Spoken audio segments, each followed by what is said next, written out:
ఈ పాలన ఇంకా 3 సంవత్సరాలు కొనసాగాలి. అది ఇక్కడ బాధాకరమైన విషయం ప్రజలకి. కాబట్టి ఇవాళ చంద్రబాబు నాయుడు గారు చేస్తున్నటువంటి టక్కు టమారా విద్యలన్నింటినీ కూడా ఎదుర్కోవడానికి వైఎస్ఆర్ కాంగ్రెస్ పార్టీ సర్వసన్నద్ధమైందని కూడా ఈ సందర్భంగా చెప్పదలుచుకున్నాను. దాంతోపాటు స్పెషల్ ఇంటెన్సివ్ రివిజన్ ఒకటి రేపు 15వ తారీఖు నుంచి నెక్స్ట్ మంత్ 15వ తారీఖు నుంచి ప్రారంభంగా పోతూ ఉన్నది. దీన్ని రాష్ట్ర ప్రజానీకం అందరూ కూడా తమ తమ ఓట్లను కాపాడుకోవడం కోసం, తమ ఓట్లను రిజిస్టర్ చేసుకోవడం కోసం అందరూ కూడా సిద్ధంగా ఉండాలి. దానికి వైఎస్ఆర్ కాంగ్రెస్ పార్టీకి సంబంధించినటువంటి బూత్ లెవెల్ ఏజెంట్స్ మీకు సహాయంగా ఉంటారు.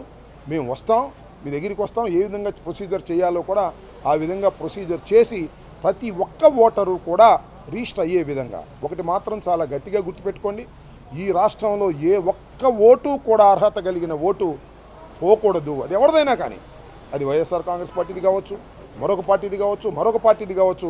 ప్రతి ఓటరు కూడా, ప్రతి పౌరుడు కూడా ఓటరుగా నమోదయ్యే కార్యక్రమాలు చేసుకోవాల్సిన బాధ్యత ఉన్నది. ఒకవైపున ఎలక్షన్ కమిషన్, మరొక వైపున మన అవేర్నెస్, దాంతోపాటు వైఎస్ఆర్ కాంగ్రెస్ పార్టీ సహకారంతో ప్రతి పౌరుడు కూడా తమ ఓటుని రిజిస్టర్ చేసుకొని ఓటు హక్కును వినియోగించుకునే విధంగా చేయాలి. ఏ ఒక్క ఓటు కూడా పోకోకుండా ఉండే విధంగా కాపాడుకోవాల్సిన బాధ్యత ప్రజలదని, దానికి వైఎస్ఆర్ కాంగ్రెస్ పార్టీ అండగా ఉంటుందని, మీకు సహాయంగా ఉంటుందని, మీకు సమాచారం ఇచ్చేందుకు కూడా ఉంటుందనే విషయాన్ని గుర్తుపెట్టుకోండి. నెక్స్ట్ మంత్ 15వ తారీఖు నుంచి ఆ పైన మంత్ 15వ తారీఖు వరకు కూడా ఈ ఇంటెన్సివ్ రివిజన్ జరుగుతుంది.